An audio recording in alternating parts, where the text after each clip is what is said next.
कैसे हो आप सब लोग। आशा करता हूँ सब ठीक ही होंगे। तो चलिए बढ़ते हैं अपनी नई कहानी की ओर। ढोलकपुर नाम के साम्राज्य में एक जाने माने ऋषि रहते थे, जो लोगों का भाग्य बताने के लिए प्रसिद्ध थे। उस राज्य का हर व्यक्ति उन प्रसिद्ध ऋषि व उनके कौशल के बारे में जानता था।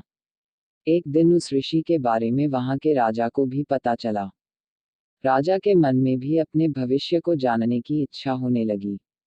इसी के चलते उसने अपने सैनिकों को ऋषि के पास भेजा और पूरे आदर सम्मान से उन्हें महल लेकर आने का आदेश व आमंत्रण दिया। राजा की आज्ञा के अनुसार सैनिक ऋषि के पास गए और ऋषि को राजा का आमंत्रण सुनाते हुए उनसे महल चलने की प्रार्थना करने लगे। ऋषि भी सैनिकों के साथ महल चलने के लिए तैयार हो गए। जब ऋषि महल पहुंचे तो राजा ने बड़े ही उत्साह से उनका स्वागत सत्कार किया और उन्हें अपने दरबार में सम्मान के साथ बैठाया।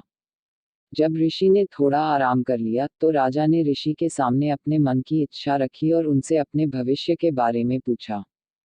ऋषि ने राजा से उसकी जन्म कुंडली मंगाई और उसे ध्यान से देखने लगे।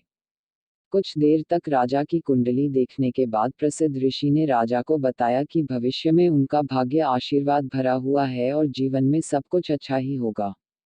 इस तरह ऋषि ने राजा खुद से जुड़ी अच्छी भविष्यवाणी सुनकर बहुत प्रसन्न हुआ।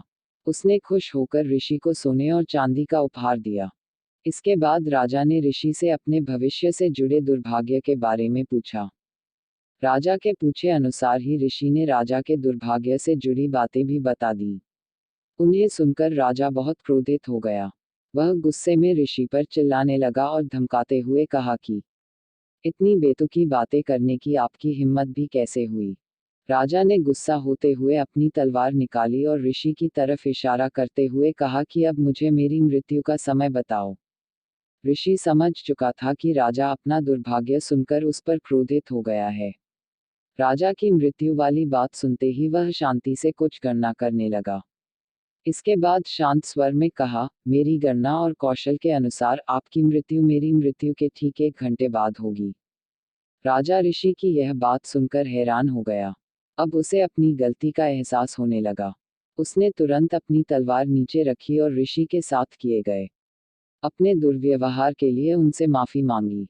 बाद में राजा ने ऋषि को ढेर सारा धन दिया और उन्हें वापस कुटिया में आदर व सम्मान के साथ भेज दिया।